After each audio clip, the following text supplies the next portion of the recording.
गुरु प्यारी सात संगत जी, आप सभी को राधा स्वामी जी। संगत जी, कोई भी सत्संग आप उठा के सुन लीजिए, उसमें ये ज़रूर समझाया जाता है कि ईमानदारी, विनम्रता हमारे स्वभाव में ज़रूर होनी चाहिए। हक हलाल की कमाई से ही हमें अपना घर चलाना चाहिए, वरना चाहे जितने भजन सिमरन कर लो, जितनी सेवा कर लो या फिर जितने दान पुण्य कर लो, उसका कोई फल नहीं मिलने वाला है। और हम लोग बस सत्संग में ये बातें सुनते हैं, उसके बाद घर आके शायद ही कोई होगा जो कि इन बातों पर अमल करता होगा।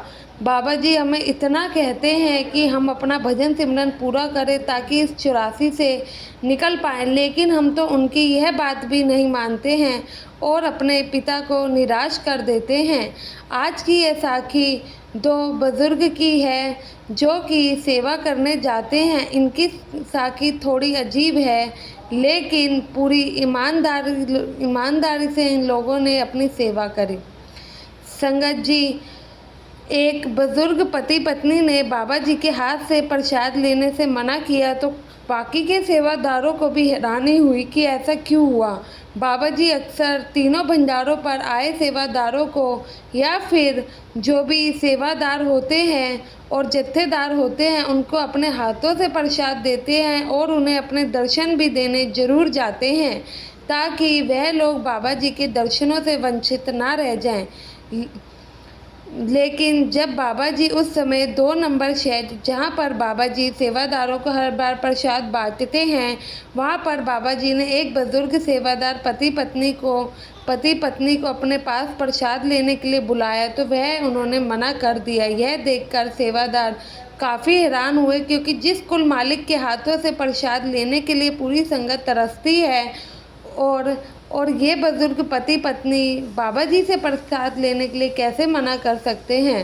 संगत जी, उस समय एक बुजुर्ग पति पत्नी ने बाबा जी से प्रसाद लेने में इसलिए मना किया क्योंकि ब्यास डेरे में तो हमेशा ही सेवा चलती रहती है और दूर दूर से सेवादार सेवा करने के लिए ब्यास डेरे में आते हैं और जब बाबा जी के भंडारे होते हैं तो बहुत ज़्यादा सेवादार सेवा करने के लिए आते हैं। इन्हीं जत्थों में से एक जत्था बाबा जी के भंडारे पर 3 से 4 दिन की सेवा करने के लिए पहुंचा था। इस जत्थे में 2 बसें भरकर आई थी जिसमें एक बुजुर्ग पति पत्नी भी थे। इन बुजुर्ग पति पत्नी ने बड़े महाराज जी से काफ़ी लंबे समय से नामदान ले रखा था। वह दोनों शादी से पहले ही डेरे में आते रहते थे। भजन सेवा और सिमरन यह दोनों बहुत करते थे। जब ये अपने जत्थे के साथ भंडारे में पहले ब्यास में पहुँचे तो उस समय रात हो चुकी थी, इसलिए उस समय सभी सेवादारों ने ब्यास में पहुंचने के बाद लंगर किया और सोने के लिए चले गए, क्योंकि उनकी सेवा अगले दिन सुबह 7 बजे शुरू होनी थी। जब यह बुजुर्ग पति पत्नी रात को सोए तो ठीक ठाक थे, लेकिन सुबह होते ही बुजुर्ग सेवादार को तेज बुखार चढ़ गया। उन्होंने वहां से गोली लेकर खाई और पंडाल में अपनी सेवा करने चले गए।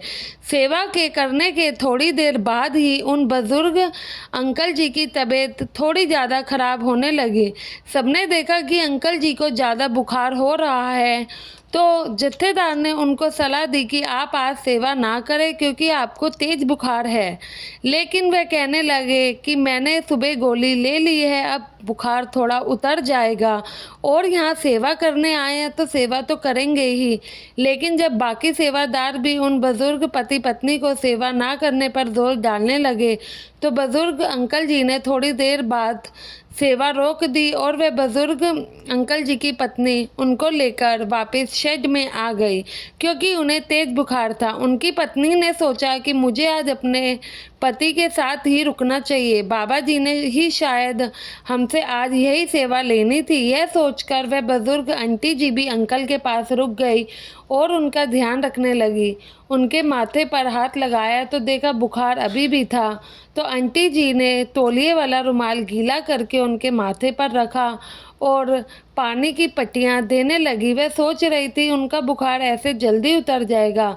ऐसा करते करते आधा दिन बीत गया और दोपहर के बाद अपने आप अंकल जी थोड़ा ठीक महसूस करने लगे तो उन्होंने अपनी पत्नी को कहा कि चलो अब हम सेवा पर चलते हैं। हम 3 दिन की सेवा पर आए थे, उसमें से आधे से ज़्यादा दिन तो हो ही गए और हमने ऐसे ही अपना समय बर्बाद कर दिया। तो उनकी पत्नी ने दोबारा उन्हें हाथ लगाकर देखा तो बुखार अभी भी था, पर कम था। वे कहने लगी, देख लो अभी भी आपको बुखार है। पर उनका नहीं, हम सेवा पर आए हैं तो सेवा पहले करनी चाहिए। तो वह सेवा पर चले गए और उस समय बाबा जी ने दर्शन देने आना था। बाबा जी ने सभी सेवादारों को और जत्थेदारों को दर्शन दिए और अंकल आंटी जी भी उन्हीं लाइन में बैठे हुए थे। जैसे ही बाबा जी आए और सब सेवादारों को दर्शन देने लगे, उसके बाद बाबा जी सबको प्रसाद बांटने लगे। यह सुनकर अंकल जी और उनकी पत्नी प्रसाद की लाइन से पीछे हट गए और कुछ देर बाद जब बाबा जी वहाँ सभी सेवादारों को दर्शन दे और प्रसाद दे रहे थे, तो प्रसाद देते समय बाबा जी की नज़र उन बुजुर्ग पति पत्नी पर गई। तो बाबा जी ने उन्हें अपने पास बुलाया और कहा कि आप लोगों को प्रसाद नहीं चाहिए क्या? तो बाबा जी की यह बात सुनकर दोनों कहने लगे, बाबा जी ऐसी बात नहीं है, लेकिन आज हमारा इस प्रसाद पर कोई हक नहीं बनता कि हम आपसे प्रसाद लें। जानी जान बाबा जी तो सब कुछ जानते थे, लेकिन बाबा जी ने फिर भी उनसे कहा, भाई आज आपने ऐसा कौन सा गुनाह कर दिया जो आप मुझसे अपने प्रसाद लेने का हक खो रहे हैं? वह बुजुर्ग सेवादार बोले कि बाबा जी प्रसाद का हक उन सेवादारों का होता है जो सेवा करता है। हमने तो आज सिर्फ आधा घंटा ही सेवा करी है, उसके बाद हम सेवा से चले गए थे, इसलिए हमें नहीं लगता कि हमारा इस प्रसाद पर कोई हक है। यह बात सुनकर बाबा जी खुश हुए कि उन्होंने सारी बात सच बताई और कहने लगे, सेवा में सेवा करने वाले का भाव देखा जाता है, यह नहीं देखा जाता कि उसने कितनी सेवा की। कुल मालिक के घर में इसकी कोई तुलना नहीं होती।